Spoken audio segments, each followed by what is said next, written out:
সুপ্রিয় দর্শক, আসসালামু আলাইকুম। সৌম্যের আঙ্গুলে পা ছেলাই, মাঠের বাইরে থাকবেন অন্তত ৩ সপ্তাহ।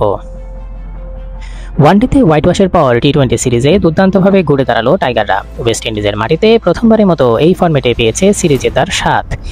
এক ম্যাচ হাতে রেখেই এই কীর্তি গড়ে ফেলেছে তারা। তবে এমন খুশির মাঝেই সৌম্য সরকারকে নিয়ে টাইগার শিবিরে এলো এক দুঃসংবাদ। ছন্দে থাকা সৌম্য সরকার ক্যাচ ধরতে গিয়ে আঙ্গুলে আঘাত পেয়েছেন, আর তাতে ম্যাচ চলাকালীন সময়ে হাসপাতালে স্ক্যান করাতে নিয়ে যাওয়া হয়।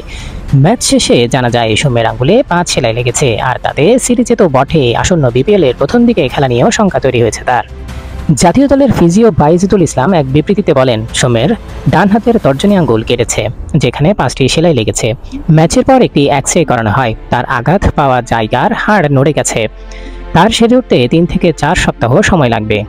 সেদিন ওয়েস্ট ইন্ডিজ ইনিংসে ষষ্ঠ ওভারে তানজিম হাসান সাকিবের গুড লেন্থের বল খেলতে গিয়ে স্লিপে ক্যাচ তুলে দিয়েছিলেন রবম্যান পাওয়েল। সেই ক্যাচটি নিতে গিয়ে আঙ্গুলে মারাত্মকভাবে চোট পান সৌম্য। কাজ সমান উঁচুতে আসা বলটি সৌম্যের ডান হাতের তর্জনীতে লাগে। সঙ্গে সঙ্গে ব্যথায় কুঁকড়ে ওঠেন সৌম্য। বলটা তার বরাবরই আসছিল, হুট করে বাতাসে বলটা কিছুটা সুইং করে গতিপথ বদলে ফেলে, তাতেই আঘাত লাগে আঙ্গুলে। আগামী 30শে ডিসেম্বর শুরু বিপিএল, ফলে বিপিএল এর শুরুর বেশ কয়েকটি ম্যাচ সৌম্য মিস করতে যাচ্ছেন তা নিশ্চিত। উল্লেখ্য, ওয়েস্ট ইন্ডিজের বিপক্ষে ওয়ানডেতে হারলেও টি-20তে এক ম্যাচ হাতে রেখে সিরিজ নিশ্চিত করেছে বাংলাদেশ দল।